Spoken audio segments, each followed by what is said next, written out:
बीच बीच में आना, ठीक है? और पढ़ाई भी ठीक से चल लेके जाना, चल जाओ प्रधान जी प्रसाद दे दियो। प्रसाद लेके जाना।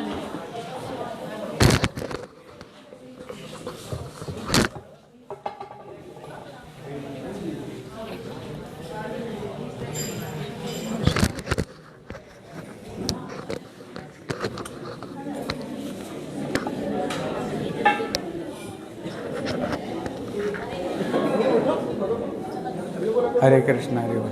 पीछे मत बैठना।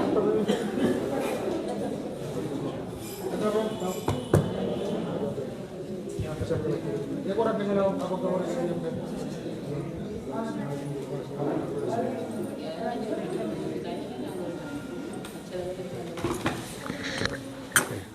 हरि बोल हरे कृष्ण। अरे संजीत, और संजीत कहाँ गए? आ जाओ। हाँ तुम भी एक मृदंग बजा, साथ साथ में बजाओ ना, फिर सीखोगे ना कैसे सीखोगे कैसे।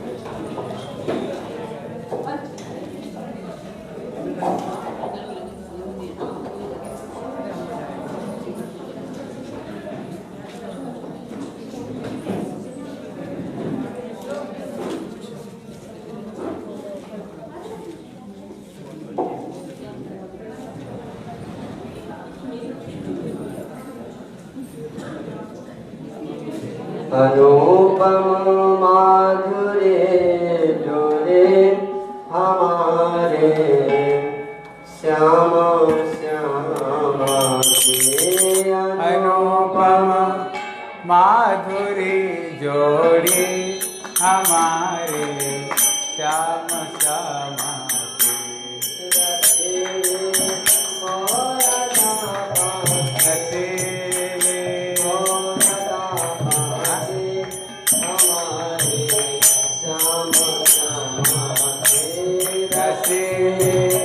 रस भरी आखिया हमारे श्याम श्यामा अनुपम माधुरी जोरे हमारे श्याम श्यामा अनुपम माधुरी जोड़ी हमारे श्याम श्यामा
चंद्रिका माथे अधर पर पान की लाली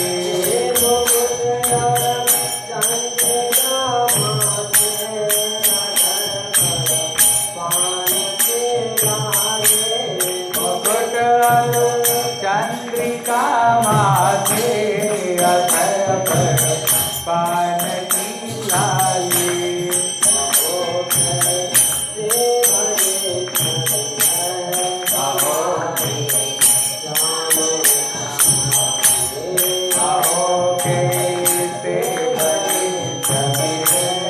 हमारे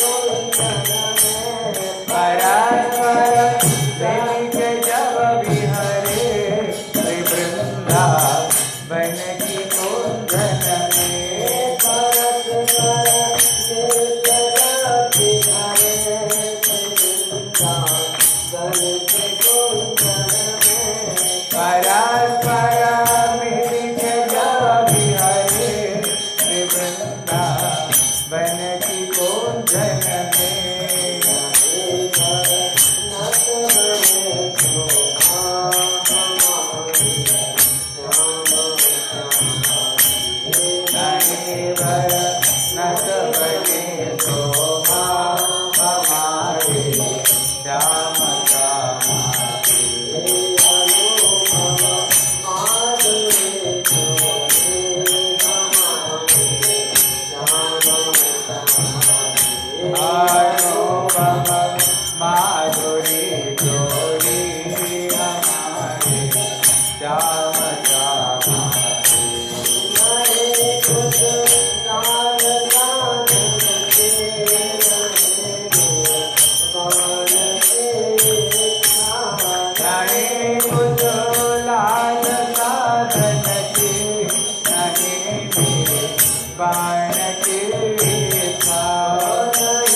कृष्ण।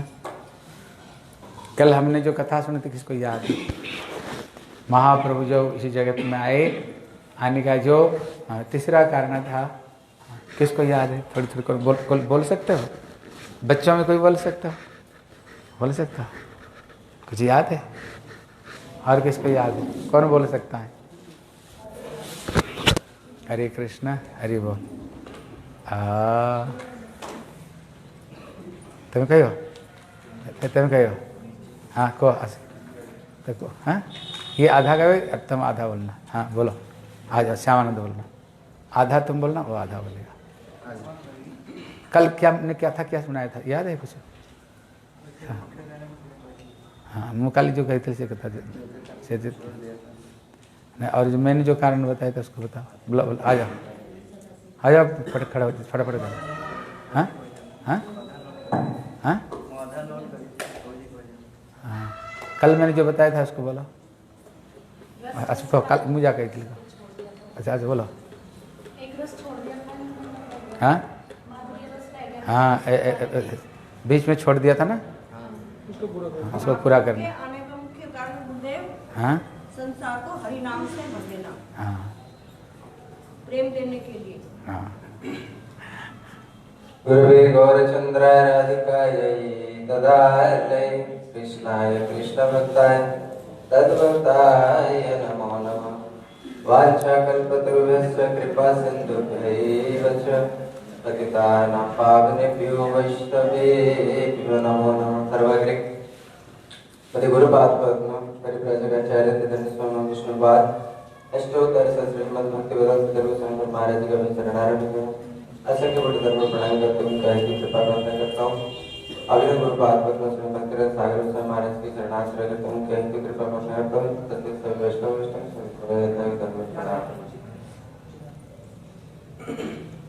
महाप्रभु के आने के चार कारण में से जो मुख्य कारण है, मुख्य कारण के गौण कारण जो है वो ये था कि जो श्री ठाकुर जी के जो सबसे बड़े भक्त जो सदाशिव है, जो शंकर है, उन्होंने जब गौरी लीला से अद्वैत आचार्य बन करके आते हैं, वो जीवों की दशा को देख करके बड़े दुखी होते हैं। उस समय 550 साल पहले जब अद्वैत आचार्य इस धरातल पे आए, उन्होंने देखा है जीवों के हृदय में भक्ति की जो चित्तवृत्ति है वो लगभग लुप्त प्राय है, और जो भी भक्ति का साधन, जो भी भक्ति का पंथ है, वो सब नाममात्र है।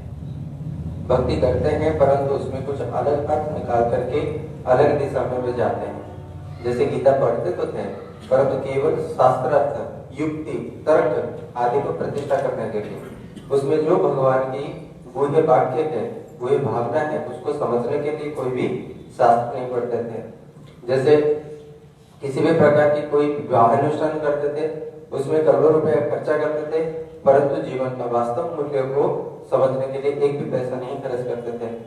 काली, चंडी, दुर्गा देवी आदियों की उपासना करके, मांस मदिरा इत्यादि पी करके वो अपना जो दुर्लभ जीवन को वो इस पर कुकर्म और नरक की पथ पे ले जाते। तो अद्वैत आचार्य ने देखा कि जीवों की जो दशा है अत्यंत भयंकर है इस समय स्थिति। तो अद्वैत आचार्य ने उस समय देखा कि इस समय में जो है मैं विष्णु का जो विष्णु है वो पालन करता है और मैं संहार करता हूँ। ये सारे मेरे जीवित तो हैं, मेरे संतान हैं। जब संतान बिगड़ जाते हैं, माता पिता उसको पद पे लाने के लिए अनुशासन, कठोर शासन करते हैं उसको। तब इन्होंने देखा कि अगर मैं इनको शासन करूंगा तो मैं क्या करूंगा, है वो विष्णु, और उन्होंने अगर शस्त्र धारण करेंगे तो इतने में क्या होगा, जीव मर जाएंगे, जीव मर जाएंगे। और ये जो कलयुग है, ये कलयुग है विशेष कलयुग है, क्योंकि इसी कलयुग में, इसी कलयुग की पहले जो द्वापर है उसमें भगवान अवतारी कृष्ण आए हैं, और वही कृष्ण इसी कलयुग में जो है जीवों को प्रेम दान करने के लिए विशेष अवतारी अवतार लेकर के आने वाले हैं। तो मैं मारूंगा नहीं। जीवों को क्या देने के लिए महाप्रभु आएंगे, अद्वैत आचार्य को पहले पता था क्या देने के लिए, कि ब्रह्मार दुर्लभ प्रेम जगत फैलिला ढाले, जो अति दुर्लभ जो ब्रज प्रेम है, जो चिरकाल से दिया नहीं गया था, उसको देने के लिए महाप्रभु आएंगे। और ये विष्णु है, वो कृष्ण स्वयं है, परंतु विष्णु भी जीवों को वो भक्ति तो प्रदान कर सकते थे, परंतु विष्णु ने क्यों नहीं किया। वो कहते ना, कहते हैं विष्णु स्वयं ब्रज में जाने के लिए तपस्या करते हैं, ब्रह्मा स्वयं तपस्या करते हैं, शंकर स्वयं तपस्या करते हैं। तो विष्णु के भी उस ब्रज भक्ति में अधिकार नहीं है। जो भगवान की कृष्ण जो अवतारी है, उनकी जो अंश और कलाएं हैं, ये कारण दशाई, गर्भोदशाई, जितने भी विष्णु हैं, इस सृष्टि को चलाने के, पालन करने के लिए जो विष्णु तत्व है, उन सबके ब्रज के अंदर उस प्रेम को देने के लिए अधिकार नहीं है। मतलब है तो वही, परंतु रसगत दृष्टि से अगर देखा जाए तो विष्णु वो चीज नहीं देते। और ये वही विष्णु है, सदाशिव महाविष्णु है। इन्होंने देखा कि वही प्रेम को उसी ब्रज के ही कृष्ण या फिर उन्हीं की सखियां वही दे सकते हैं। एक बात है, लोग कहते हैं कि राधा जी की प्रेम को देने के लिए महाप्रभु आए थे। राधा की प्रेम को कोई नहीं दे सकता, इसलिए राधा जी के प्रेम को कृष्ण स्वयं भिक्षा मांगे, तभी तो महाप्रभु बन के आए। तो राधा जो है वो श्रेष्ठ आश्रय जतीय भाव है, और उस भाव की जो श्री है, जो सौंदर्यता है, जो मंजरी भाव है, वो जीवों के लिए वो दिया जा सकता है। जीव उस मंजरी भाव से राधा जी के अनुगत में कृष्ण को विषय को सेवा कर सकते हैं। परंतु राधा का भाव अगर जीव को मिल गया, अगर जीव राधा बन गया, तो कृष्ण राधा, फिर जीव और कृष्ण में भेद ही कहाँ रह जाएगा। तो ब्रह्म और जीव जो है, कृष्ण और जीव एक ही हो जाएंगे। इसीलिए राधा वही कृष्ण, या राधा स कृष्ण अपनी, इसीलिए महाप्रभु उनकी श्री को देंगे। अब ये तो विष्णु दे नहीं सकते, इसलिए उन्होंने दोनों तरफ से देखा, जीवों को मारना भी नहीं है और ब्रज भक्ति को देना है, तो इसलिए एक काम करो जिससे जीवों की अनर्थ भी नष्ट हो जाए। जो विष्णु भक्ति जाजन करने के लिए जीवों का कर्तव्य है, आए थे हरि भजन को, वो हरि भजन भी दे दिया जा सके, उनके अंदर कर्मस को नष्ट भी कर दिया जा सके, और दूसरे तरफ जो है, जो भगवान, जो कृष्ण की जो ब्रज भक्ति है, वो ब्रज भक्ति को दिया जा सके। इसलिए एक ऐसा अवतार में अवतार कराऊंगा जिससे कि ये सारे समस्या के समाधान अनायास में हो जाए। इसीलिए उन्होंने क्या किया, उन्होंने तुलसी पत्ता और गंगा जल को लेकर के श्री जो महाप्रभु को उन्होंने अर्पण किया। हाँ, इसलिए कल मैंने तुलसी की बहुत सारी महिमा बताई। गंगा जी की किसको याद है? तुलसी और गंगा जल, उसका कितना महिमा मैंने कल बताया। इसलिए ये दो चीज में महाप्रभु क्यों संतुष्ट हो गए, किसको याद है? राहुल बताओ तो, बोलो बोलो, खड़े हो जाओ।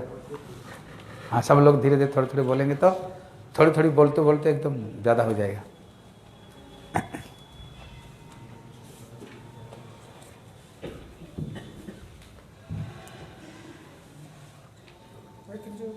माइक दो, माइक बोलो। बोलो श्री गुरुदेव जी की जय। गुरुदेव ने बताया था कि जब वे अद्वैताचार्य महाप्रभु को बुलाना चाहते थे, तो उन्होंने एक मैं इनको कैसे बुलाऊं, तो उन्होंने सब शास्त्रों को ढूंढे, सब शास्त्र ढूंढते ढूंढते उन्हें एक श्लोक मिला, तुलसी दल मात्रे में, और मुझे तो नहीं आ रहा, कोई आता नहीं। तो इस श्लोक में दो चीज है कि अपने चुल्लू भर में तुलसी गंगा जल लेकर और तुलसी दल लेकर अगर हम भगवान को अर्पित करेंगे, तो इसकी गुरुदेव ने इतनी महिमा बताई है कि भगवान ये सोचने लगते हैं कि मैं किसके बदले में किसको क्या दूं। तो इसमें गंगा जी की महिमा सबसे पहले जब जल दिया, तो गंगा जी के महिमा में गुरुदेव ने बताया कि गंगा जी के स्मरण मात्र से ही हमें विष्णु लोक प्राप्त हो सकता है। ये गुरुदेव ने कल बताया कि गंगा जी का इतना महत्व है, सिर्फ स्मरण मात्र से ही हमें विष्णु लोक प्राप्त हो सकता है। दूसरा इसमें गुरुदेव ने बताया कि अगर ये तो सिर्फ स्मरण मात्र है, अगर गंगा जी का हम आचमन करके गंगा जी का आचमन करेंगे तो हमें भगवान के नाम करने का फल प्राप्त होगा। आचमन करने से गंगा जी के, इतना गंगा जी का महत्व है। और गुरुदेव बता रहे थे कि हमारे तो साक्षात यहाँ पे गंगा जी बह रही है, और गुरुदेव ने भी बताया था कि मैंने भी इसमें आचमन किया है, तो किसी कारण क्यों पुल बन रहा है, तो इस कारण यहाँ पे साफ पानी नहीं आ रहा, गंदगी हो रही है। अन्य ये गंगा जी का पानी है, एक परियोजना से बड़ी नहर निकल रही है और दूसरी परियोजना से छोटी नहर, दूसरी परियोजना में गंगा जी का पानी डायरेक्ट आ रहा है। तो इसमें गुरुदेव ने और बताया कि जैसे अभी गुरुदेव बता रहे थे, आप सब लोग यहाँ पे आए हो, तो कैसे आए हो कि जो गंगा जी का पानी है, इसकी जो हवा लग के इस चारों तरफ फैल रही है, तो आपके सबके हृदय में भक्ति का संचार हुआ है। ये आप अपनी शक्ति से नहीं आ रहे हो, ये भगवान की भगवत इच्छा की इच्छा से ही यहाँ पे गंगा जी बह रही है। और इसकी हवा से जैसे जब महाप्रभु चले गए तो प्रेम कहाँ पर देकर गए? पद्मन नहीं, महाप्रभु जो सन्यासी लेकर के जा रहे थे, उन्हें बड़े दूर तक देखा, कहीं भगवान का नाम गंदा कोई नहीं। लेकिन जब कुछ दूर गए, देखा बच्चे लोग हरि बोल हरि बोल हरि बोल बोल रहे। बोले इतना दूर तक तो कहीं भगवान का नाम सुनने को मिला ही नहीं। यहाँ पर ये हरिबोल कैसे बोल रहे? देखा कारण है, पास में गंगा बह रही है। गंगा की प्रभाव से अपने आप हृदय में भगवत भक्ति, भगवत नाम अपने आप जीवा में उदय हुआ है। इसलिए ये गंगा की बड़ी महिमा। शंकर जी, जिसको जटा में स्वयं शंकर जी जटा में धारण करते हैं, क्यों? उनको पता है गंगा भगवान की चरणामृत, जो चरणामृत है बोले अकाल मृत्यु हरणम। ये जो गंगा है कहते असमय में जो मृत्यु है इसको हरण कर लेता है, बोले सर्व व्याधि विनाशनम। जितने सारे रोग को ये भगवान की चरणामृत दूर कर देता है। इसलिए विष्णु पाद तो कंपित्वा शिरसा धारणम। इसलिए भगवान की चरणामृत लेकर के हम क्या करते? सर पर लगाते हैं। इसलिए कालिया ने क्यों नृत्य किया? कालिया के सर पर कृष्ण क्यों नृत्य किया था? उन्होंने संतों की चरणामृत सर पर लगा दिया था। इसलिए गंगा की बड़ी महिमा, गंगा की बड़ी महिमा। पहले मैंने एक भूत का कथा सुनाया था, याद है? किसको याद है भूत की कथा? हाँ, थोड़ी याद है। हाँ, सुना क्या भूत का कथा सुनाया था? एक बार क्या हुआ कि एक सज्जन एक जंगल से जा रहे थे, तो वहाँ पे उन्होंने देखा कि शादी का माहौल है और वहाँ पे सब बहुत लोग नाच रहे हैं। तो वे वहाँ पर चले गए। तो जब वहाँ पर चले गए, उन्होंने माहौल देखा तो वो तो भूतों का समारोह था, इसमें नाच रहे थे। उन्होंने पूछा कि ये सब खुशी क्यों है? कि कल एक प्राणी की मृत्यु होगी और वो भूत बनेगा और वे हमारे साथ आएगा और हम उससे अपनी बेटी की शादी कर देंगे। तो ठीक है, तुम्हें कैसे पता? हमें पता है कल मरने वाला है, ऐसे ऐसे जगह है। उसने बता दिया ऐसे गंगा जी का किनारा है और वहाँ पे ऐसे ऐसे उसकी मृत्यु होगी। 2 भी जहाँ लड़ाई करेंगे उसमें से एक मर जाएगा और वो उसकी भूत बनेगा और यहाँ पे आएगा। तो अच्छा, तो फिर वो उसी उन्होंने ये बताए, वो था ओझा। ओझा जान तो जो गुणी तांत्रिक था, है? वो व्यक्ति था तांत्रिक। इसलिए उसने जो भूत को बुलाया, भूत ने बताया कल 2 साढ़ में लड़ाई होगी और एक जवान, देखना साढ़ में यहाँ भी कभी कोई लड़ाई होती है ना, जब लड़ाई होती ना कोई किसको छोड़ने के लिए तैयार नहीं होते हैं, घंटे घंटे तक। एक जवान लड़का उसको छुड़ाने जाएगा और जब गुस्से में रहेंगे ना साढ़, उसने क्या करेगा? गुस्से में उसको पेट में मारेगा और मारते ही पेट फाड़ देगा और वो व्यक्ति मरेगा। मरने पर हमारी पास में एक कुंवारी लड़की है जो शादी से पहले उसने मर गई और वो प्रेत बन करके यहाँ पर है। कल जब वो जवान बच्चा मरेगा, प्रेत बनेगा, अपमृत में मरेगी, इसलिए प्रेत बनेगा। इसलिए कल शादी हमारी होगी। इसलिए आज हम शादी से पहले क्या करते हैं? हाँ, इसलिए ये बयान पाठ बजा करके आनंद ले रहे। लेकिन उन्होंने फिर दूसरे दिन ही आए। जब दूसरे दिन आए, देखा सारे भूत बैठ करके रो रहे हैं। बोले भैया ये रो रहे हैं क्यों? फिर वो भूत को बुलाया। बोले भैया क्या बात है, रो रहे हैं क्यों? बोले बहुत बड़ा अनहोनी हो गई। बोले क्या अनहोनी हो गई? बोले मैंने तो पता लगाया, दोनों साढ़ में लड़ाई हुई, वास्तव में सही है, और वो जवान लड़का मरा, मैंने सब कुछ पता लगाया। बोले अनहोनी क्या हो गई? आप देखना यहाँ पर भी साढ़ देखना, उसका सींग में जब खुजली मस्ती है वो मिट्टी को कुतरते हैं, मिट्टी को अपना सींग में कुतरता है। उसने गंगा किनारे में अपना सींग से कुतरा और उसको सींग में गंगा का जो रज है धूल लगा हुआ था। और उसने जब वो लड़का को मारा, मारते ही मृत्यु का समय में केवल गंगा रज का स्पर्श हो गया तो उसको सीधा भगवत धाम प्राप्त, मुक्ति होगी। इसलिए उसने भूत नहीं बना। इसलिए बड़े अनहोनी होगी। हमारी जो बेटी ना कुंवारी की कुंवारी रह गई। इसलिए हम यहाँ पर रो रहे हैं। कहते गुरुदेव ये कथा, दूसरी गुरुदेव कथा सुनाते थे।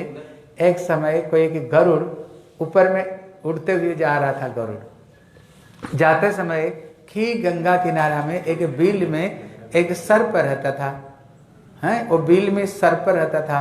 वो सांप मुंह बाहर निकाल कर रखा था।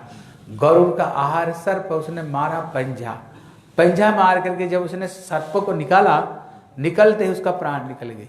लेकिन जब प्राण निकल गई, उसका जो पूंछ है वो गंगा जल में उसी समय में स्पर्श हो गया। स्पर्श हो गया तो गंगा भगवान की चरणामृत है। स्पर्श होते ही गरुड़ उसको खाएगा क्या? इतने में उसने 4 हाथ धारण कर लिया, चतुर्भुज रूप धारण कर लिया, विष्णु भक्त बन गया। अभी वो सर्प खाएगा क्या? उसको उल्टा गरुड़ अपना पीठ के ऊपर बैठाया और उसको वैकुंठ ले गया। इसलिए गुरुदेव कहते थे गंगा पानी की इतने महिमा, इसलिए उन्होंने क्या किया, गंगा पानी। और दूसरा चीज किया, उन्होंने तुलसी दल दिया। तुलसी की क्या महिमा मैंने बताया था, कौन बोलेगा? बच्चों में कोई बोल सकता, और कोई बच्चे बोलो, कौन बोलेगा? हाथ उठाओ, कौन बोलेगा? थोड़ी थोड़ी याद रखना, ठीक है ना? कथा भी सुनना और थोड़ी थोड़ी याद भी रखना। कोई याद नहीं है? हाँ बोलो। अब इसमें 2 पॉइंट हो रहे हैं। इसमें बताया कि गुरुदेव ने जैसे हवा बहती है तो उस हवा लगने से ही हमारा कल्याण भी होता है। और इसमें बताया तुम कि तो पढ़ करके नहीं आते? घर से जब आओ, जब इधर आओ ना, जैसे पेपर देने के लिए आए, ऐसे ही यहाँ पर आना चाहिए। हाँ बोलो। होता है जैसे गंगा जी के किनारे जितने भी जीव जंतु रहते हैं तो उनका रहने से ही उनकी भक्ति हो रही है, चाहे वे कुछ भी करे। अगर गंगा जी किनारे रहती है, उनकी मिट्टी स्पर्श हो रही है, रस रस हो रही है, हवा टच हो रही है, वे गंगा जी में स्नान करे, पानी करे, तो उनका भी कल्याण होता है। ये तो सिर्फ गंगा जी की महिमा है। और तुलसी जी की गुरुदेव ने बताया कि तुलसी जी की 10 प्रकार से, अगर 10 प्रकार से सेवा उनकी भक्ति प्राप्त होती है। सबसे पहले बताया दृष्टवान, जीव का कल्याण करती है। हाँ, जीव का कल्याण होता है। हाँ बोलो। दृष्टवान देखने से, जब तुलसी जी का हम दर्शन करते हैं तो वो भक्ति प्रदान होती है। दूसरा है स्पर्श करने से, तुलसी जी को छूने से, उनका ध्यान करने से, उनका रोपण करने से, बोने से, उनको प्रणाम करने से, उनकी महिमा सुनने से, उनका गान करने से, उनकी आरती करने से, ये 10 प्रकार से गंगा जी की महिमा, तुलसी जी की सेवा करने से जीव का कल्याण होता है। इसमें गुरुदेव ने एक बहुत सुंदर कथा सुनाई थी। बोलो। गुरुदेव ने सुनाई थी कि ये बात उस समय की है जब बहुत द्वापर युग की है, कृष्ण जी के समय की, कि जब संपूर्ण सूर्य ग्रहण हुआ तो सभी लोग स्नान करने के लिए कुरुक्षेत्र में उपस्थित हुए। तो जब कुरुक्षेत्र में उपस्थित हुए तो वहां पर क्या नियम क्या है कि वहां पे स्नान करने के बाद ब्राह्मणों को दान दक्षिणा देनी पड़ती है। और ऐसे नहीं कि दान दक्षिणा कुछ भी ऐसी बेकार चीज दे दो, अच्छी चीज वस्तु देनी पड़ती है जो अपनी प्रिय हो या बहुत अच्छे हो। गुरुदेव कहते हैं कि फटा नोट तो बिल्कुल नहीं देना चाहिए। तो सबसे पहले फटा नोट तो वहाँ पे नारद जी भी पहुंचे, ब्राह्मण थे, तो दान दक्षिणा देने के लिए पहुंचे। तो जो भगवान की पटरानियां थी तो वे भी स्नान करने के लिए पहुंची। तो जब उन्होंने स्नान कर लिया तो नारद जी ने कहा कि जब आपने स्नान कर लिया तो आपका स्नान पूर्ण जब भी होगा जब आप कुछ दान दक्षिणा करोगे। तो उनमें जो सत्यभामा थी उन्होंने बोला बोलो क्या चाहिए, जो भी इच्छा हो मांग लो। उन्होंने ऐसा नहीं है, पहले संकल्प करो, जो भी आपको अपनी प्रिय वस्तु होगी वही दान करेगी। क्योंकि जी हमारा प्रिय तो हमारे परमेश्वर श्री कृष्ण ही है और उनसे अलग तो और कुछ है नहीं। क्योंकि तो जब भी आपका दान पूर्ण होगा, ठीक है तो आप संकल्प कर लो। तो जब उन्होंने संकल्प कर लिया तो सत्यभामा जी ने ठाकुर जी को दान दे दिया। दान दे दिया तो नारद जी तो खुश हो गए, लेके चलते हो लोग कहाँ लेके जा रहे, तुमने दान दिया है ना, जब तो मैं लेके जा रहा हूँ। ये दान ऐसा नहीं है कि आप उसको लेके चले जाओगे, ये तो बस देने के लिए था, ऐसे नहीं है कि लेके चले जाओ। नहीं, अब तो मैं इनको अपना चेला बनाऊंगा, मूड बनाऊंगा, गेरुआ पहनाऊंगा, अपने साथ लेके जाऊंगा और अपनी सेवा कराऊंगा। नहीं ऐसा नहीं हो सकता। तो जब ये सब पटरानियां नारद जी के सामने रोने लगी, बहुत प्रार्थना करने लगी, तो नारद जी तो दयालु है, भगवान के भक्त है, भगवान की लीला चल रही है कि उनका मान भंग करना था कि वे सब अपने अहंकार में थी। तो उन्होंने कहा कि अगर आप इन्हें वापस लेना चाहते हो तो जो नियम है कि अगर कुछ वस्तु दान दी वापस लेना चाहते हो उसी के बदले का स्वर्ण भार दान देना होगा। जैसे गुरुदेव ने भी बताया, परिक्रम मैंने पूछा कि अगर गिरिराज जी को अपने घर ले जाना तो क्या करना होगा, लोग इतना ही सोना या दान देना होगा। मगर बस ठीक है, अगर 3 किलो की किसी को सिला चाहिए तो 1 करोड़ रुपए का तो सोना ही आ गया, कहां से लाएगा। अचिन खीर समुद्र सागरे और निद्रा भंग है मोर नाड़ा ओंकार। कहते मैं सो रहा था, कहाँ पर, वैकुंठ में मैं सो रहा था, लेकिन इसकी हुंकार से मेरा नींद खुल गई और मैं इसका जो श्लोक है, जो मैंने श्लोक को याद करो और इसकी कथा को अच्छे तरह से याद करना, इसलिए हर कथा को नोट करना, ठीक है। हम सवेरे से तो पहला स्कंध आज हमने जो कथा की, कल हम सबसे सुनेंगे, ठीक है। कल जब आओ, जो मैंने जो कथा सुना है वो कथा को पूरा पढ़ करके आना, और जो शाम को जो कथा सुनाऊंगा उसको शाम को सुनाना, ठीक है। इसलिए आज हम 10वां स्कंध हम शुरू करेंगे, 10वां स्कंध को। इसलिए जब श्री सुखदेव गोस्वामी 10वां स्कंध में ये कृष्ण का कथा, श्री 10वां स्कंध में ये कृष्ण कथा है। जब उन्होंने ये कृष्ण कथा को प्रारंभ कर रहे हैं, कृष्ण कथा की क्या महिमा है, उससे पहले 2-4 श्लोक को द्वारा कृष्ण कथा की वो महिमा बोल रहे हैं। बोले कलो जनिष्य मानानाम दुख शोक तमोनिदम अनुग्रहाय भक्तानाम सुपुण्यम वेतन तेजसा। कहते भगवान इस जगत में क्यों आते हैं, आने का क्या कारण है। बोले कलो जनिष्य मानानाम, कहते जो कली युग में जो लोग है, द्वापर युग बाद में कली युग आएगा, कहते विशेष करके कली युग में जो जीव जन्म ग्रहण करते हैं वो बड़े पापी लोग हैं। क्योंकि जो कली युग वो कली का युग है जहाँ पर कहते प्राप्ति कली युग घोरा नरा पुण्य विवर्जिता। कली युग में लोग पूरा पुण्य से विवर्जित हो जाएंगे। दुराचार रता सर्वे, सब लोग दुराचार में लिप्त हो जाएंगे। सत्य वार्ता परान्मुख, कोई सच नहीं बोलेगा, सब झूठ बोलेगा हैं। इसलिए पर द्रव्य का प्रति स्वाभाविक रूप में कैसे दूसरे को धन को कैसे अपहरण करेंगे, उनका नजर केवल इसी चीज में इनकी नजर रहेगी। इसलिए कलयुग में लोग बड़े दुष्ट चरित्र को हो जाएंगे। चरित्र नाम का कोई जो चीज रहेगी नहीं। आपको पता होगा पहले ऐसे होता था, जगत में एक असत्य मिलना बड़ा कठिन होता था। आपको पता होगा जगत में एक असत्य मिलना, लेकिन कलयुग जब आएगा एक सत्य मिलना बड़ा कठिन होगा हैं। इसलिए उन्होंने कलयुग का जीव की दुर्दशा को देख करके इनकी कल्याण कैसे होगी। कहते कलो जनिष्य मानानाम दुख शोक तमोनिदम, इनकी दुख और शोक को दूर करने के लिए बोले अनुग्रहाय भक्तानाम, और विशेष करके भक्तों को ऊपर में अनुग्रह करने के लिए सुपुण्यम वेतने तेजसा, भगवान ने अपना सुंदर लीला की है। जिस लीलाओं को सुन करके जीव धीरे धीरे लीला कथा में इनका मन डूब जाए और धीरे धीरे जीव का उद्धार हो, इसलिए ठाकुर ने क्या किया, जगत में अपना सुंदर लीला को उन्होंने जगत में प्रकाशित किया है। बोले जस्मीन सत्कर्ण पीयूषे जस तीर्थ भरे सकृत श्रोतांजलि रूपस्पृश्य धुनुते कर्म वासनम।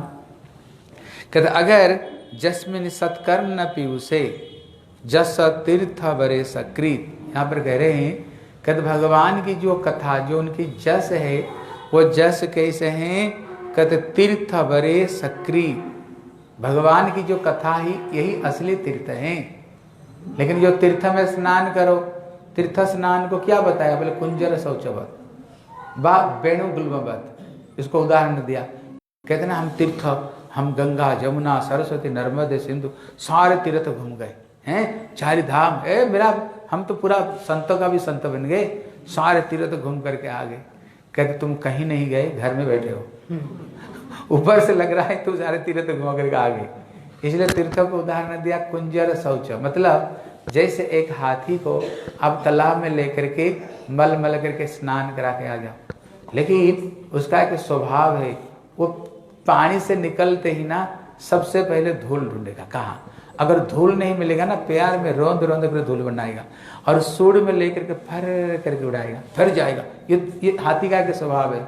ये तीर्थ ठीक वैसे ही है।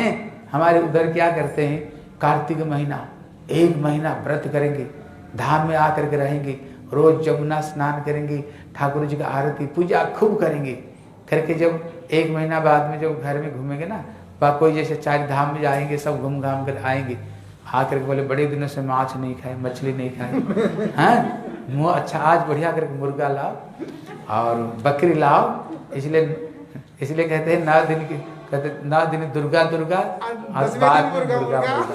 हाँ इसलिए कहते ये तीर्थ है, कहते तीर्थ इसलिए, लेकिन यहाँ कहते वास्तव तीर्थ किया है। पहले जो वास्तव तीर्थ हैं ये भगवान की भक्तों का कथा, भक्तों की चरित्र, भगवान की कथा, सत्संग। इसलिए यहाँ पर कहते हैं जस तीर्थ भरे सकृत, भगवान की कथा ही असली ये तीर्थ है, संतों का संग ही असली तीर्थ है। अगर संतों की संगत में अगर हम भगवान की कथा सुनेंगे फिर तो जा करके हृदय से ये सारी कामना वासना तभी दूर होगा।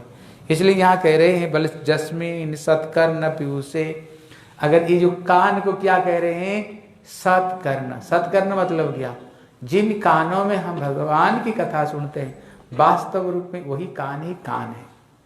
अगर कानों में ठाकुर जी की कथा नहीं सुनते हैं वो कान क्या है, बोले बील, जिस बील में काल रूपी सर्प निवास करते हैं।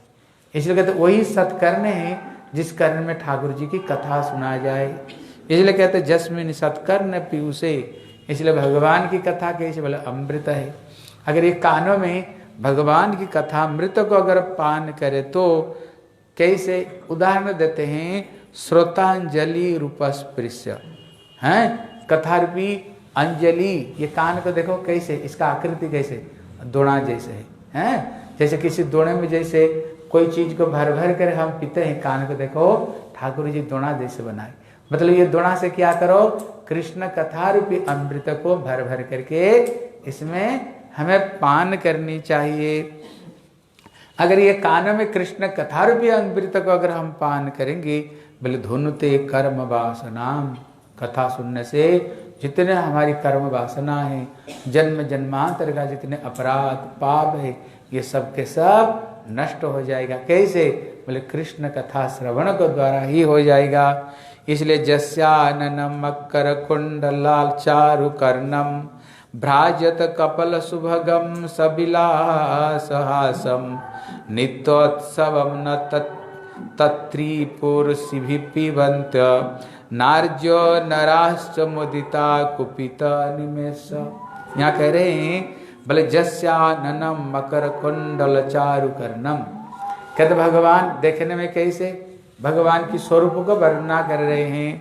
बोले जस्याननम, कहते भगवान की जो मुखार बिंद है, जिसकी आनन कैसे, बोले मकर कुंडल चारु कर्ण, भगवान कानों में मकला कृत कुंडल को कृष्ण धारण करते हैं। इसलिए बोले सब भगवान सारे शरीर में तो श्रृंगार धारण करते हैं, गले में, हाथ में, पैर में, लेकिन सबसे ज्यादा सौभाग्य किसका है, कान का कुंडल। बोले क्यों, कुंडल जब हिलता है ठाकुर का जो कपल गाल को स्पर्श करता है। कहते यहाँ कहते मानो कपल को स्पर्श नहीं कर रहा है, भगवान का जो गाल को कपल को चुंबन कर रहा है। कौन, बोले ये कुंडल चुंबन कर रहा है, बार बार हिलता है ना, हिलता नहीं, ठाकुर का कपल को ये चुंबन करता है। इसलिए जितने श्रृंगार में ठाकुर जी की, इसका सर्वश्रेष्ठ सौभाग्य ये कुंडल का ही।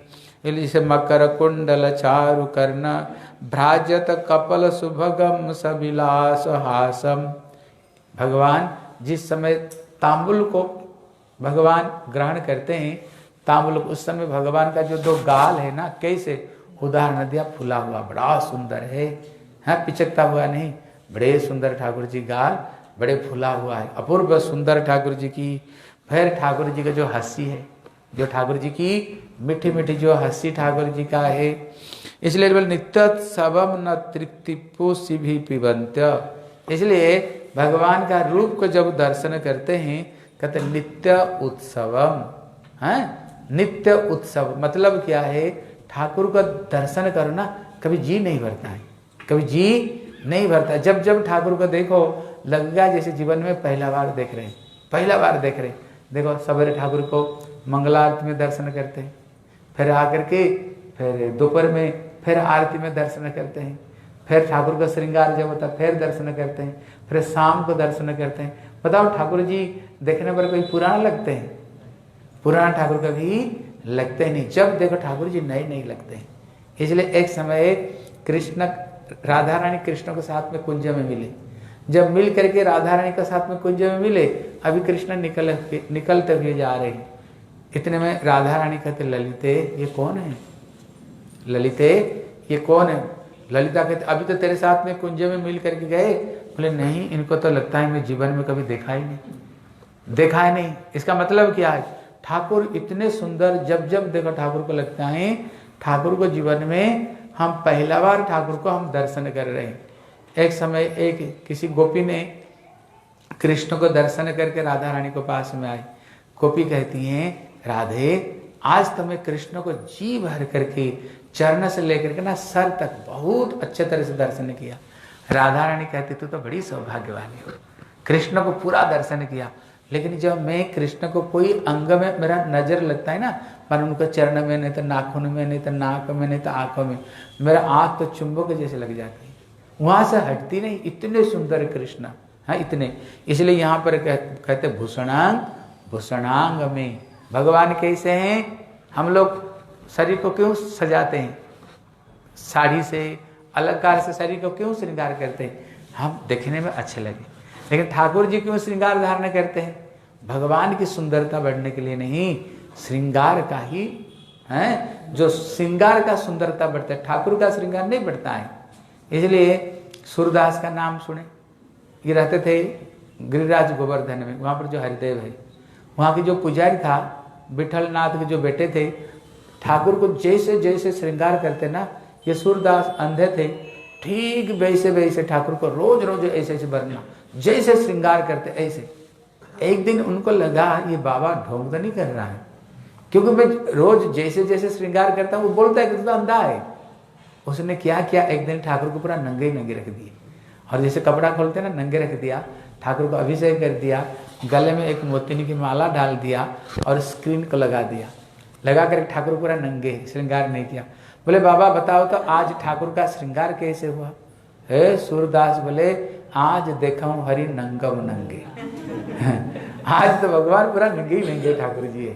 लेकिन होने पर भी, लेकिन कहते उनके शरीर में सुंदरता की उठत तरंग, नंगे तो नंगे हैं, लेकिन उनको शरीर में जो सुंदरता की तरंग खिल रहा है, तरंग खिल रहा है। इसलिए ठाकुर जी शरीर में कपड़े क्यों धारण करते हैं, बोले नजर नहीं लग जाए, ठाकुर जी इतने सुंदर है, उनका रूप को देखकर नजर नहीं लग जाए, इसलिए कपड़े धारण करते हैं। इसलिए कहते हैं नित्य सबम, हर समय भगवान नए नए दिखते हैं। इसलिए ना तृप्तिपूर दृष्टि भी पिबंत, उनको दर्शन करते हुए कभी हमारी तृप्त नहीं होती है। इसलिए यहाँ पर उदाहरण देते हैं, जिस समय कृष्ण गोचारण करते हुए आते हैं, जब वापस आते हैं कृष्ण बड़ी मीठी मीठी प्यारी प्यारी बंसुरी बजाते हैं। अभी ये बंसी ध्वनि सुन करके जितने ब्रज की गोपियां, दिन भर कृष्ण दर्शन नहीं मिला, सबके सब बाहर निकल कर आ जाती हैं और अपना घूंघट उघाड़ करके कृष्ण को दर्शन करती हैं। दर्शन करते समय क्या कहती हैं, बोले त्रुटि जुगायते त्वांगमप शताम कोटिलको तलाम श्रीमुखम चते। इसलिए जब गोपियों की पलक झपती है ना, देखो हमारा पलक, कोई चीज को हम देखते हैं, आपका पलक झपती पता चलता है, कोई चीज को इतने जल्दी पलक झपती है, पता, जैसे किसी चीज को देखते हैं पता नहीं चलता है पलक झप रही, वो अपना काम कर रही है। लेकिन इतना समय, उदाहरण दिया कृष्ण के मुखार बिंद कैसे, बोले जैसे कमल फूल है, और उसमें कमल फूल जैसे, और उसमें जो घुंघराली केस हैं जैसे कमल पुष्पों को पर जैसे भौरा बैठते हैं, और उसमें जो धूल उड़ा हुआ है, धूल से ठाकुर का चरण के गैया के खुर का धूल में लगा हुआ, जैसे हम लोग क्रीम लगाते हैं ना, पाउडर लगाते हैं, ऐसे ही कृष्ण बड़े सुंदर ठाकुर जी दिख रहे थे। और उसी समय गोपियां ब्रह्मा जी को निंदा करते हैं, बोले ब्रह्मा को तो सृष्टि करना आता ही नहीं, इतने सुंदर कृष्ण, और देखने के लिए तो करोड़ों करोड़ों आंख ही नहीं दिया, बोले 2 ही आंख दे दिए और इसमें पलक झप रही है। इसलिए कहते वही रसी के है जो पलक को काट करके फेंक दो, ये पलक रहे नहीं, न रहेगा बांस न बजेगी बांसुरी, इसलिए पलक रहे ही नहीं।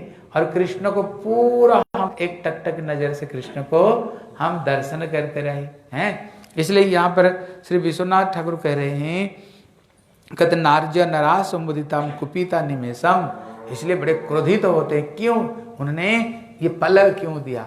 इसलिए यहाँ उदाहरण देते हैं, प्रेम 3 तरह का है, राग है, कहते एक साधारण प्रेम, और एक है सामंजस्य प्रेम, और एक है समर्था रति। 3 तरह का रति है, एक है साधारण रति, एक सामंजस्य रति, और एक है समर्था रति। बोले इसमें क्या फर्क है, कहते जो एक साधारण जो रति है, कहते किसको अंदर में, बोले कुब्जा को अंदर में, इनके अंदर में जो कृष्ण के प्रति भावना, जैसे कृष्ण जब मथुरा में गए जब उन्होंने मथुरा में गए और जब उन्होंने कृष्ण की बड़ी सुंदर श्रृंगार की, और कृष्ण ने किया कि एक पैर के ऊपर एक पैर रखे, थोड़ी पर एक हाथ, कमरे के में हाथ रखे, और एक झटका मारे ना, पूरा एकदम सर्जरी, प्लास्टिक की सर्जरी कर दिया पूरा। उनकी इतने सुंदरी बन गई, इतने भगवान का हाथ का स्पर्श हो गया ना, इतने सुंदरी। जब अपना जवानी को उसने देखा, सहन नहीं कर पाई, भगवान के कपड़े को पकड़ लिए, बोले ठाकुर जी ये सुंदरता आप ही दिए हो, इसको आप ही उपभोग कर सकते हो।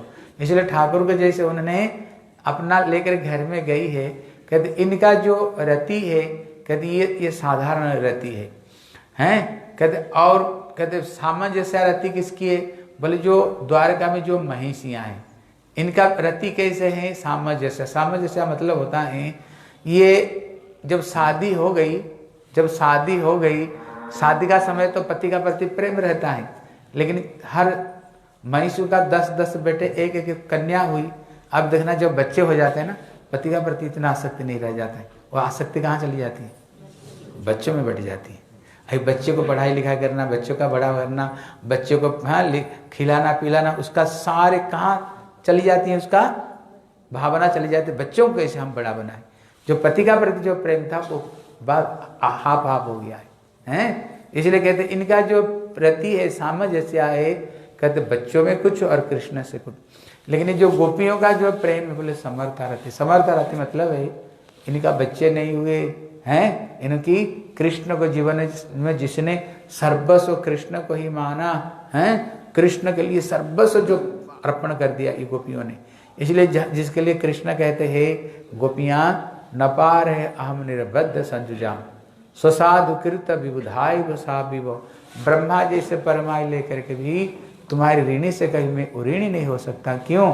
तुम लोगों ने मेरे लिए भाई बंधु पुत्र परिवार सब तुमने पीछे कर दिया है, सबको छोड़ करके केवल एक पॉइंट केवल मेरे को प्रति तुम लोगों ने प्रेम किया।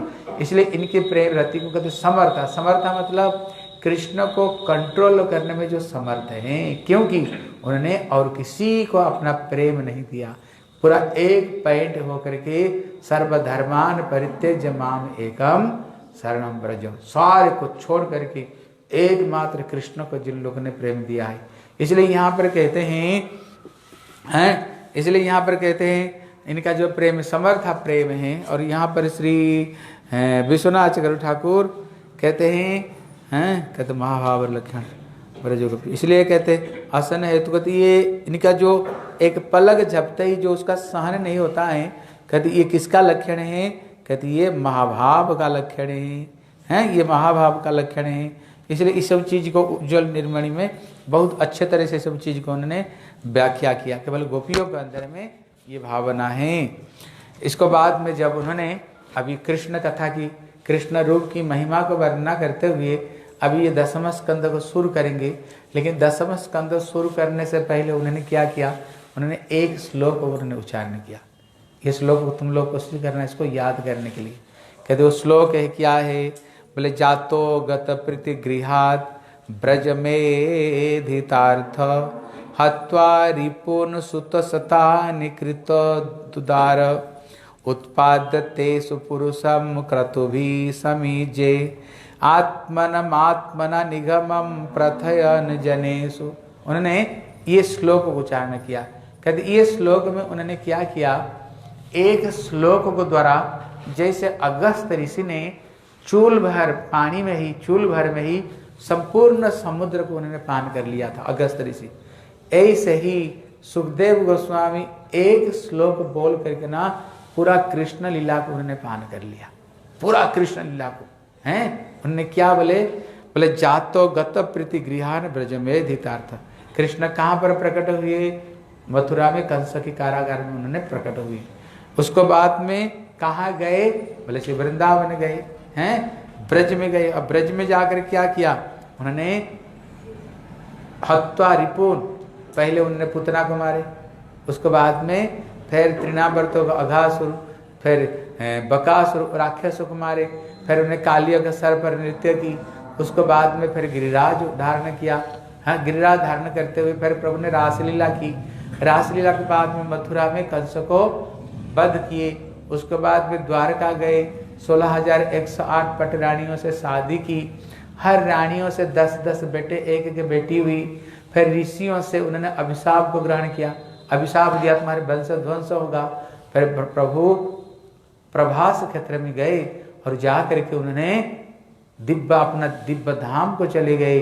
और दिव्य धाम को जब चले गए, इतने में सुखदेव गोस्वामी इतना बोल करके बोले श्री वृंदावन बिहारी लाल की जय, जोर से बोलो, बोले श्री वृंदावन बिहारी लाल की जय। बस उन्होंने जयकार बोलकर चुप हो गए और कुछ बोलना ही बंद कर दिया, कोई कुछ बोले नहीं हैं। इतने में श्री परीक्षित महाराज बोले क्या हो गया? बोले हो गया ना, पूरा कृष्ण कथा सुना दिया, जन्म हो गया, सारे राक्षस को मारे, शादी हो गया, बस बच्चे हो गए, चले गए, ठाकुर जी हो ही गया है। तब परीक्षित महाराज बोले जो कृष्ण है ना, ये मेरी कुल देवता है। जब माँ की पेट में मैं था, अस्वस्थ माँ ने मेरे को मारने के लिए ब्रह्मास्त्र प्रयोग किया, मेरी माँ ने कृष्ण शरण में चले गए। कृष्ण स्वयं मेरे माँ की पेट में प्रवेश करते हुए गदा घुमा घुमा घुमा करके ब्रह्मास्त्र को निस्तेज करके उन्होंने मेरे को बचाया। और गर्भ में मैंने ठाकुर को दर्शन किया, और जन्म होते ही मैं सबको परीक्षा कर रहा था, इसलिए मेरा नाम परीक्षित नाम पड़ा। इसलिए कृष्ण हमारी कुल देवता है। और जिसने मेरे को कृपा करके प्राण दान दिया, मैं जो यहाँ बैठा हूँ किस लिए बैठा हूँ? केवल कृष्ण कथा सुनने के लिए बैठा, और कोई हमारी इच्छा नहीं, केवल कृष्ण कथा सुनने के लिए। लेकिन आप तो एक श्लोक को द्वारा पूरा के पूरा ही कृष्ण कथा को पान कर लिया, मेरे को तृप्त नहीं मिला। इसलिए मैं तो चाहता हूँ आप विस्तृत पूर्वक कृष्ण कथा सुनाए। हाँ देखो, अब यहाँ प्रश्न होता है, श्री सुखदेव गोस्वामी एक श्लोक में क्यों पूरा कृष्ण कथा को गान किया? हाँ देखो, इसको तक नोट कर रखना, फिर कल सारे कथा में तुम लोग से सुनूंगा शाम को, ठीक है। उन्होंने एक श्लोक में किस लिए उन्होंने पूरी कथा को किस लिए सुनाया, इसका उन्होंने 2 कारण बताए। पहला कारण बता रहे हैं, जैसे एकदम चिलचिल्ले हुई धूप है, जेठ की महीना, अब चलते चलते आ रहे हो, प्यास के मारे आपका छाती फट रहा है, पानी पानी बोल करके अगर किसी ने 1 गिलास आपको जूस दिया, बढ़िया जूस दिया, फल की जूस दिया, आप क्या करोगे? पूरा के पूरा ढक ढक करके पूरा के पूरा आप उसको पान कर लोगे, हैं? कहते उसी तरह कहते ये जो सुखदेव गोस्वामी, ये सुखदेव गोस्वामी कौन है? ये राधा रानी की प्रिय तोता है। प्रिया सुखश्री वृषभान जाया, राधा रानी की ये प्रिय तोता। इसलिए राधा रानी की प्रिय तोता ने उनका काम क्या? कृष्ण कथा को गायन करना, कृष्ण कथा गायन करना इनका काम है।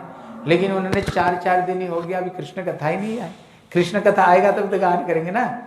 इसलिए 4 दिन से बड़े उत्कंठा में भरे हुए, कब कृष्ण कथा आए और जी भर करके मैं कृष्ण कथा बोलूं। लेकिन जब उन्होंने देखा हैं, जैसे वो कैसे बोल रहे थे, जैसे टीवी में सीरियल आता है ना, ऐसे जब उन्होंने 10वां स्कंध आया, पूरा के पूरा कृष्ण कथा उनका हृदय में उतरा।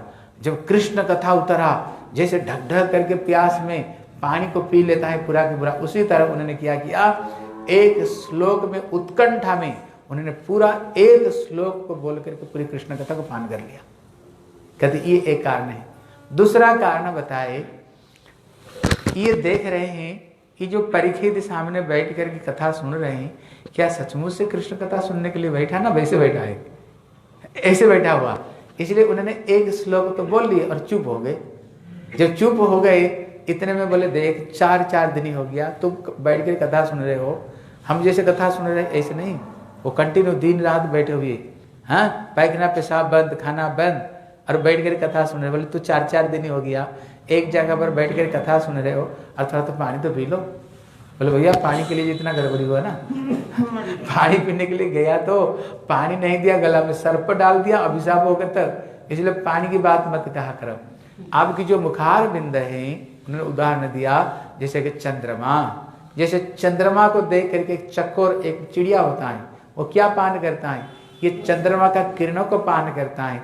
उसी तरह आपका जो मुख चंद्र को दर्शन करते हुए आपकी मुखार बिंद से कृष्ण कथा रूपी मंदाकिनी की जो नदी बह रही है, उसी में मैं गोता लगा लगा कर कृतार्थ हो रहा हूँ। इसलिए आप मेरे को पानी की बात मत किया करो, कथा को बंद मत करो, कथा बंद करते ही प्यास लगेगी। इसलिए कथा को बंद मत किया कर, कथा को कंटिन्यू, कथा को बोलते रहो। जब उन्होंने ये चीज को सुना बड़े खुश हो गए। देखो अगर श्रोता रहेगा ना, फिर वक्ता वक्ता रहेगा। अगर श्रोता अगर सचमुच से कथा सुनता है ध्यान दे करके, फिर वक्ता का हृदय में भावना उमड़ती है, फिर भावना उमड़ती है। इसलिए उन्होंने एक श्लोक द्वारा सब कुछ बोल करके चुप हो गए, लेकिन जब फिर इनको उत्कंठा को देखे, फिर उन्होंने कृष्ण कथा को उन्होंने प्रारंभ किया। ठीक है, कल इतना कथा को तुम लोग पढ़ करके, अगर हो सके तो ये एक श्लोक को रोज रोज एक श्लोक को, कल ये श्लोक तुम लोग याद करना। कौन सा?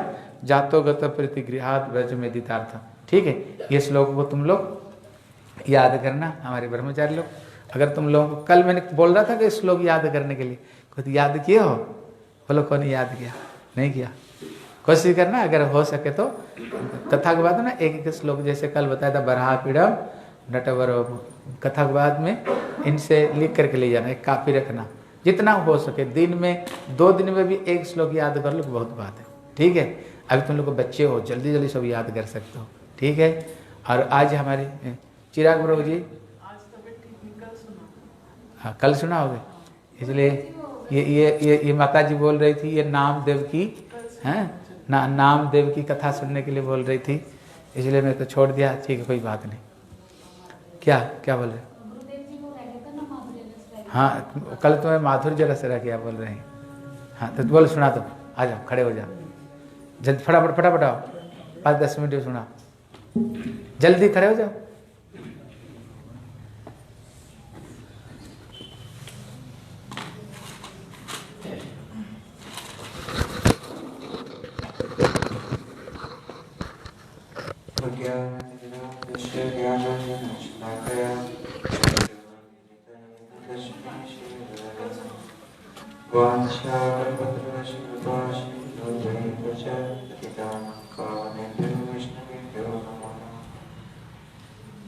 श्री कृष्ण चैतन्य प्रभु नित्यानंद श्री अद्वैत गदाधर हरे कृष्ण कृष्ण कृष्ण हरे हरे। सबसे पहले मैं अपने गुरु पाद ओम विष्णु पाद अष्टोत्तर तथा श्रीमद् भक्तिवेदांत तुलसीधर गोस्वामी गुरु महाराज जी के चरणों में साष्टांग दंडवत प्रणाम करते हुए गुरु भगवान से करता हूँ। तत्पश्चात मेरे परम गुरुदेव नित्य लीला विष्णु ओम विष्णु पाद अष्टोत्तर तथा श्रीमद् भक्तिवेदांत नारायण गोस्वामी महाराज नित्य लीला विष्णु ओम विष्णु पाद अष्टोत्तर तथा श्रीमद् भक्ति सिद्धांत गोस्वामी महाराज के चरणों में साष्टांग दंडवत प्रणाम करते हुए कृपा से करता हूँ।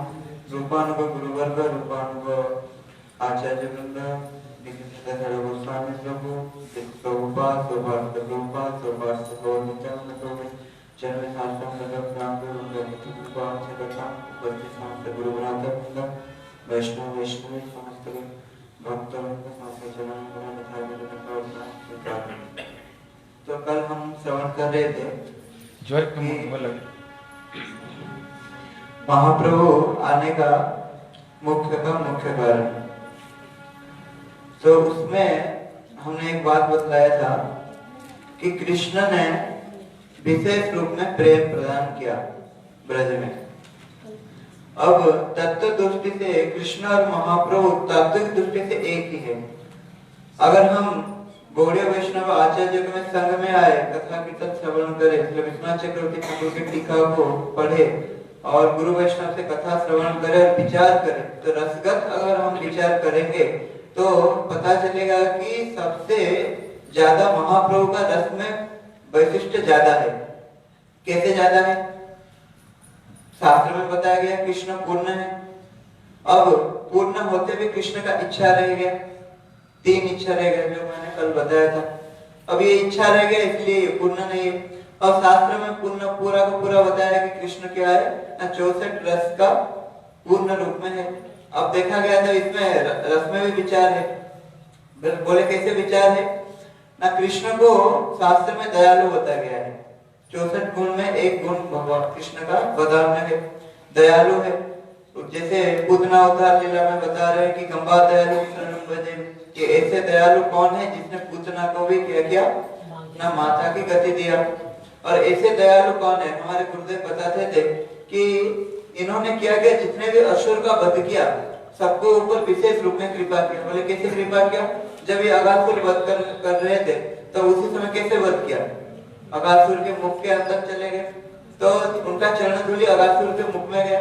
तो जिस चरण धूलि के ब्रह्मा शिव जी स्तुति करते हैं, वो तो ऐसे ही क्या किए ना, उसको बिना कुछ किए ही उनको प्रदान कर दिए। अब काली दलन लीला में नागकन्या स्तुति करते हुए बोलते हैं कि ये काली पिछले जन्म में कौन सा ऐसे तपस्या किया था जिसलिए इसको आपने, जो लक्ष्मी जिसके चरण धूलि को प्राप्त करने में तपस्या करते हैं, आप उनको क्या किए ना चरण धूलि दे दी।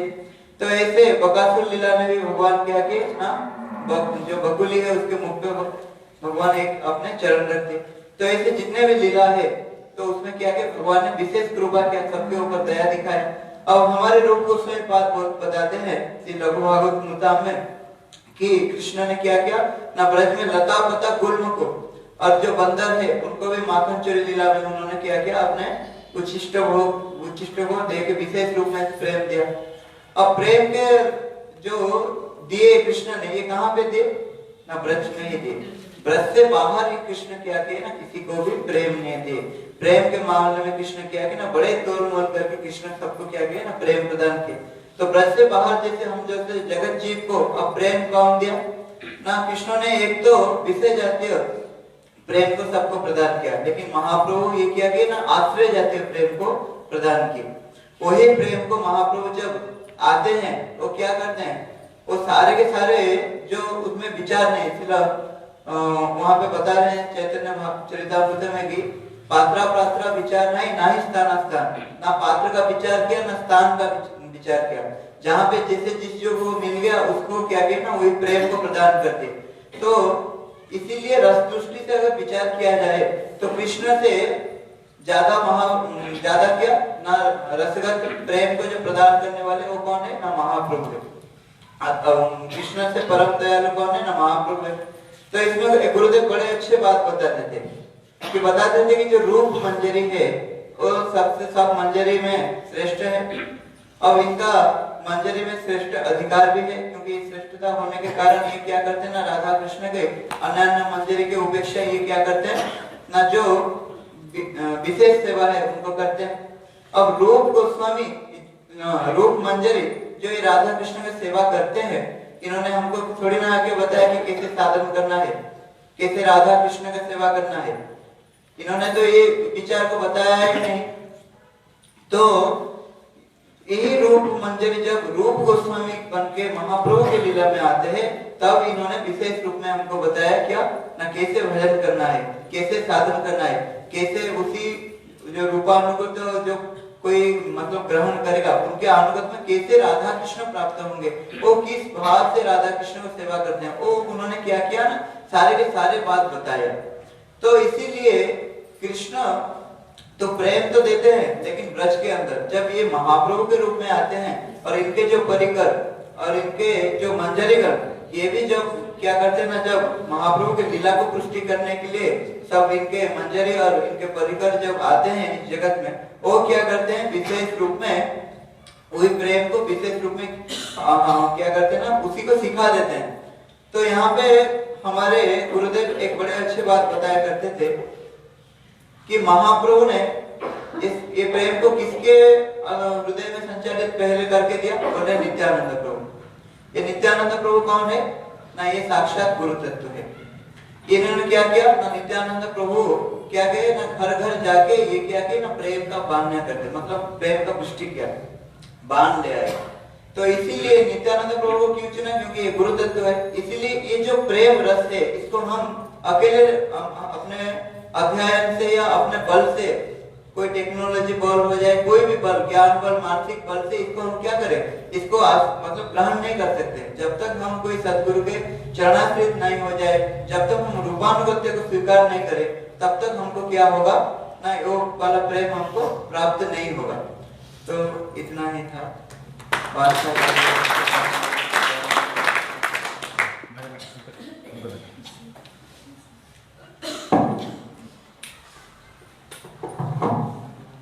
हाँ सब अभी हमारे गुरु जी की जितने कथा है ना, ये सब मिलता है।